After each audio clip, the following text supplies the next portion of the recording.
Hi, and welcome to our April GLE. This month we are talking about self-care and preventing burnout. And as a reminder, we are Team Wolfpack.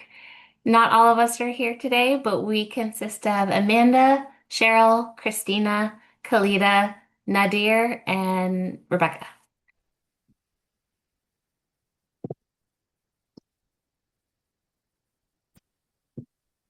Hold on. All right. And, sorry.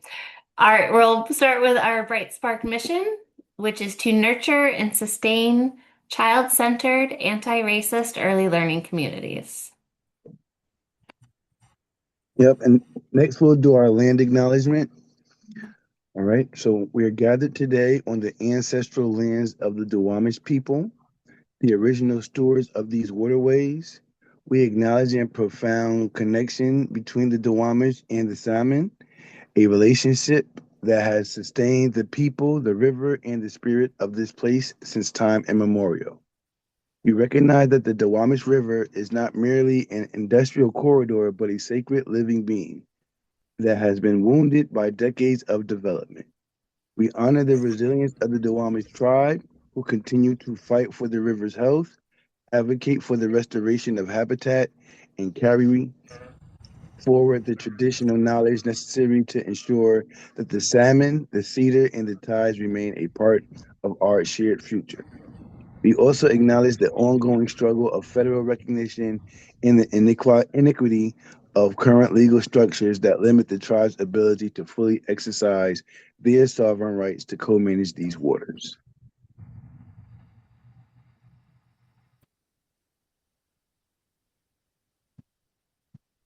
Next slide.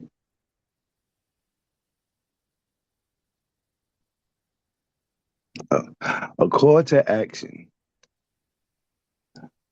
We invite to move beyond acknowledgement into active stewardship. So you can support the tribe's advocacy by learning about the Duwamish tribe's ongoing work for federal recognition and treaty rights. Their sovereignty is inextricably linked to the health of the river. Next, you can engage in restoration. You can join the Duwamish River Cleanup Coalition or local Duwamish Alive events.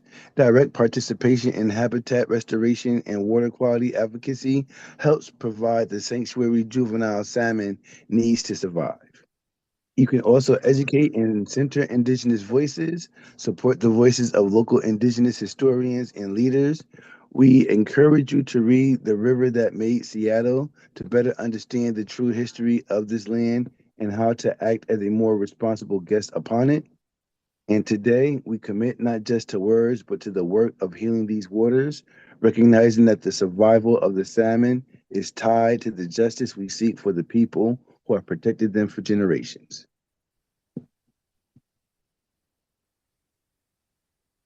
Thank you, Nadir. Next, we're going to talk about how to try and prevent burnout. And as you all know very well, caregiving and teaching are very difficult, emotionally taxing jobs and can involve long hours. It is natural to experience burnout, so we don't want you to feel any shame. We don't want you to feel less than or that you're not fit for the job. And while it is a natural part of the job, there are ways to prevent it from taking too big of a toll. Knowing what to expect and how to deal with it are the first steps in taking care of yourself. And here are some ideas of what you can do. Set boundaries. Define what these are and be sure to communicate them. Be ready to give consequences, and it's okay to say no. One example of boundaries that I hear happens a lot are families that are consistently picking up past your closing time. It is okay to set a boundary. You may have in your family handbook that you might charge a fee for consistent late pickups, and it's okay to do that. That's just one example, but what boundaries you feel are necessary, it's okay to make those.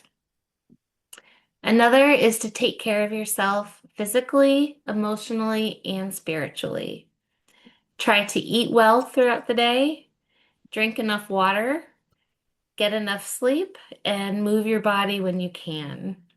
And also be kind to yourself always. Use faith and spirituality if that is a part of your life. Next is to use your support system. This could be other childcare providers, could be family, friends, mentors, coaches. You may be surprised at how many people you can delegate tasks to, how many people will actively listen to you, and how many people are going through the same types of issues that you are.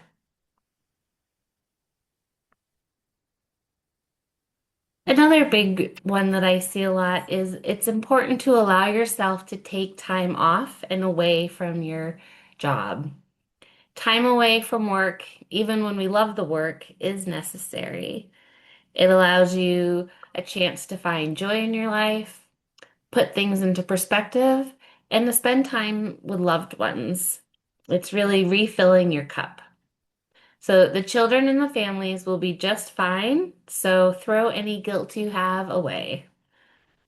And lastly, take time to reflect. It can be a difficult job, and sometimes you need to process your experiences and your emotions. So, using a trusted friend or family member, or even writing your thoughts in a journal can be very helpful. And being able to get that out is freeing and can make you ready for the next day and the next challenges.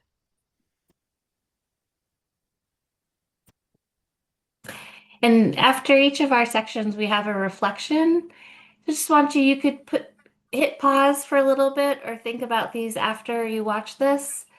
But just some reflections on taking care of yourself and thinking of ways how that might be more successful. So this one, asking for help, delegating tasks, and saying no are difficult for many, many people. Why do you think this is? And how can we change that?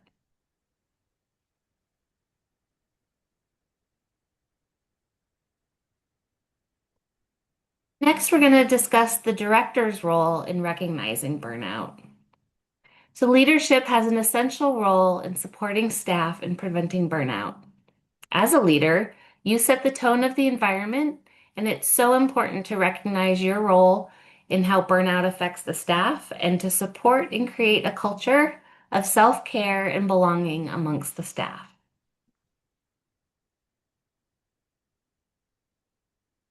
So, there are things that are known to support staffing challenges.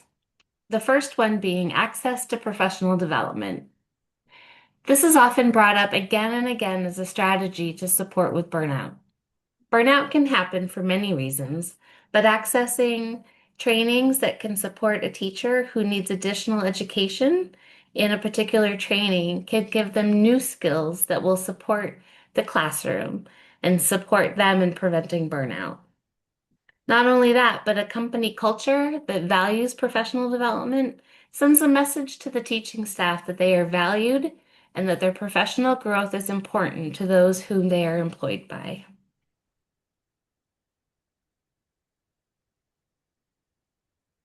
Another way is checking in through reflective supervision.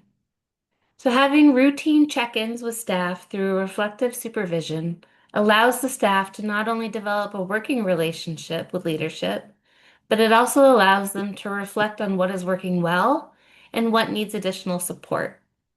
This type of practice can lead to targeted training needs that will directly support the teaching staff.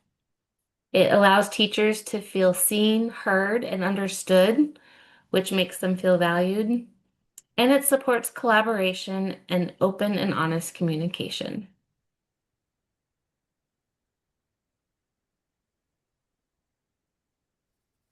Thank you, Rebecca. Okay, so the next slide is ensure adequate staffing. This is a tricky one when many sites are struggling with staffing challenges already. It is also a cyclical issue, but when a classroom teacher is missing or when you're waiting to hire a new teacher for a classroom, The rotation of different staff members in a classroom leaves students feeling all sorts of which can lead to difficult behaviors to emerge. At the very least, when staffing issues arise, strive to keep the same short-term teacher in one classroom for consistency. Strive to ensure everyone gets their breaks every day. Protect planning time. This is typically the first thing to be taken away from staff during these challenges. Teachers need this time to plan away from students so they feel successful and prepared.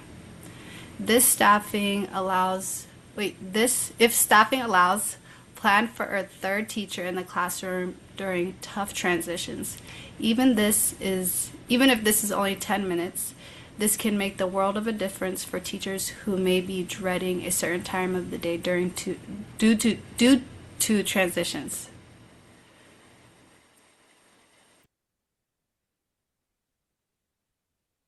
Clear staff policies. Provide clear policies around expectations.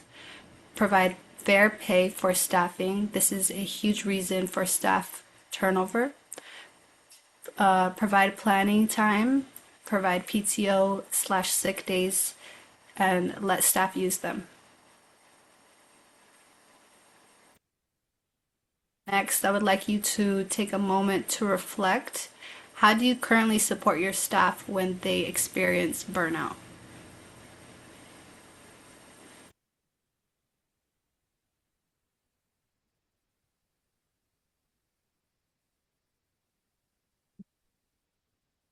Thank you, Kalita. So next we're going to talk about strategies for self-care when you are in the moment and when you're in the classroom or working with children and you're not able to step out of the classroom. So self-care for childcare providers while in the moment with children involves integrating those micro breaks, so smaller breaks, and mindfulness into your daily habits. These include practicing deep breathing during transitions, staying hydrated, stretching to release tension, setting boundaries, and using positive statements to manage stress. These small actions can help maintain patience and energy. So some strategies for self-care when you are in the classroom are deep breathing and mindfulness activities. So using those transition times, for example, waiting for hand washing, waiting to go outside, as the children are transitioning from lunch to nap to do those deep breathing activities. So 4 deep breaths, like box breathing, like you're making a box, or practice active mindfulness, like focusing on sensory details around routine tasks. The next one is the Take 5 rule. When you're feeling overwhelmed, take a moment to step away for 1 or 2 minutes, even if it's just standing by an open door for fresh air to reset.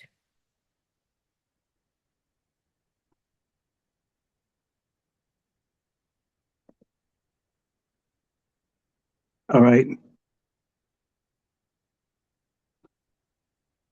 Back one more.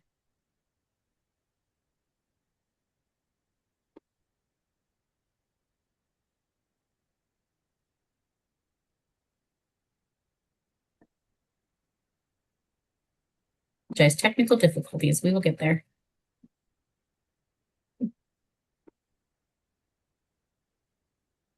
There's just a slide missing. Oh, nope, here it is. Okay, sorry about that. So continuing on, physical stretching. So gently stretching your shoulders and necks or hands after lifting or cleaning to release that physical tension can help with self-care. We've talked about it before, maintaining that you're eating and you're hydrating properly. So making sure you keep a water bottle or some sort of drink accessible to you, and make sure that you have healthy snacks to maintain energy levels. Positive affirmations, so reminding yourself with calming phrases like "slow is smooth" and "I can do this," or even if it's just "you've got this." And some other strategies to help support self-care while in the classroom are creating your environment that is set up for self-care.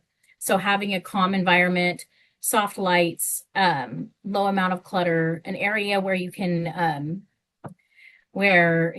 take a small break. Learn to set boundaries, that it's okay to say no to the extra tasks. And then take care of your physical needs and your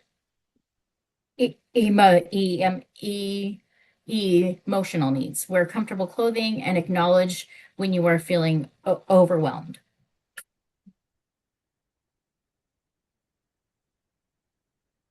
And then a reflection, just, pause and take a moment to think back to a time when you felt overwhelmed in the classroom. What strategies did you use to manage that moment? When you're thinking about that, did you feel like it helped? If it didn't, what else could you try?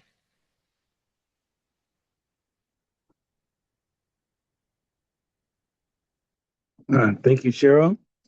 Next, we're going to talk about reflecting on your successes. All right. So while recognizing your personal success matters, because when it does, it builds self-confidence by highlighting what you're doing well in the classroom. It also helps you notice the progress that you might otherwise overlook. And also, it reinforces a growth mindset and encourages continued effort, and it strengthens your resilience when facing challenges. So setting goals and looking back on those goals that you set and looking at how you reached your goals, that's a great way of reflecting on the types of growth that you've done within your classroom. All right, next slide. The role of positive self-talk. This is very, very important. I know Cheryl mentioned it in her previous slide, but it is a very important aspect for your mental health in the classroom, because it shapes how you interpret your achievements and setbacks. So if you're only highlighting the negative things in your classroom, that's what will become your reality. So just look at everything that's occurring within your classroom and give yourself grace and look at the great things that you are doing. Replace that self-criticism with supportive, realistic inner dialogue. So we all make mistakes and we all have room for improvement. But how do we talk to ourselves and get ourselves to be motivated to change it? That's what makes the difference. And if you need some support from your coach, reach out.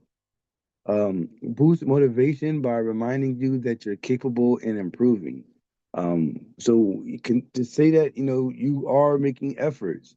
It might be small, but those small wins eventually add up into a big win. So continue to encourage yourself on those little things that you're doing throughout the day and reminding yourself that you are a great teacher.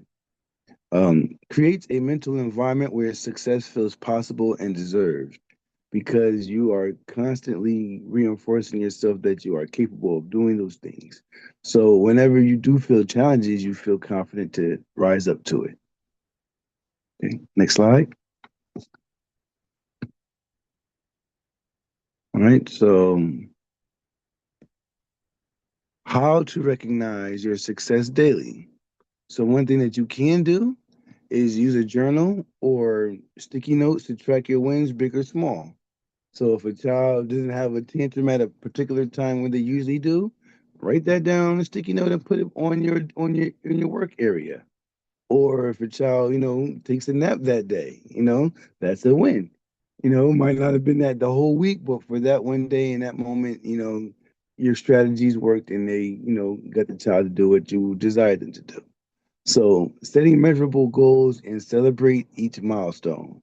That's great to be realistic about what you can do and what you have the power over doing. So make sure that they are realistic when you're setting them. And practice positive self-talk. We're going to end it the same way Cheryl did. Uh, when you make mistakes, you can say, I am learning instead of I'm messing up. Um, I handled that well. When you see that something was successful, I'm proud of my progress. Even when you move the meter an inch, that's still progress, and give yourself the gratitude and the recognition for that. And also sharing your accomplishments with supportive people. that can uplift you in your movement. So it's always good to have those people within your circle so they can support you in these areas. Thank you.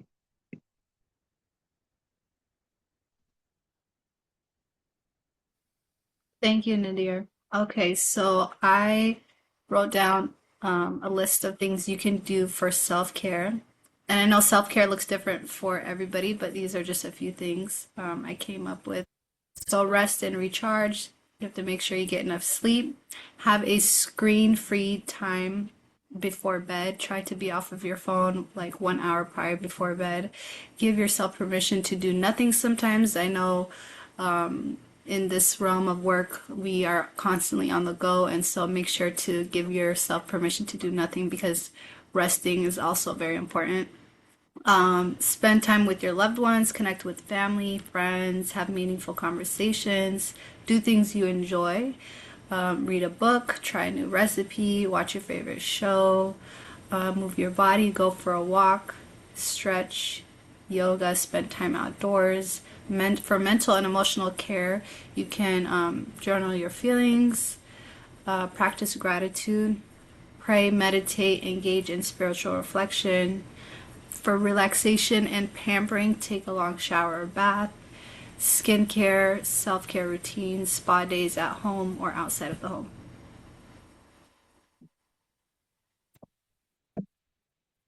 Creating a self care toolkit. So, I feel like whenever people need time to just like decompress, they always have things that they lean towards. Whether they're like, okay, at the end of the day, I'm going to watch my favorite show or I'm going to have my favorite snack and watch a movie. I put together this toolkit to help you kind of organize what your self-care forms would look like having a sensory items like a stress ball, calming scents, soothing music, also a favorite snack, quick activities like 5 minute breathing activities or 5 minute breathing exercises, stretching, journal prompts, affirmations, writing down 3 positive statements to repeat on tough days. Again, social contacts, calling friends and family, self care cards, index cards with quick reminders to yourself like take a deep breath, step outside, you're doing amazing. So I would like for you guys to take a moment or two to write down what you guys would include in your toolkit.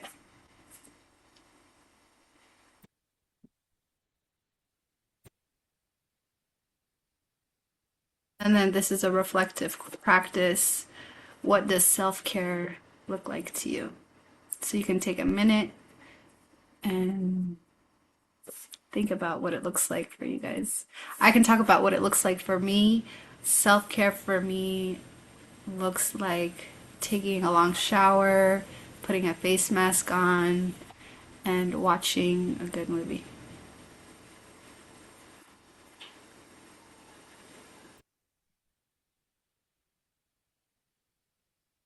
And let's take a moment to reset. And you guys can turn off your cameras or turn on your cameras, whatever makes you feel comfortable, but close your eyes. Take a deep breath in through your nose for a count for a count of 4. So 1, 2, 3, 4. Hold for 2 seconds. 1, 2. Exhale through your mouth for a count of 4. 1, 2, 3, 4. Repeat this 3 times. Notice how your body feels after just 3 deep breaths. Do you feel a shift?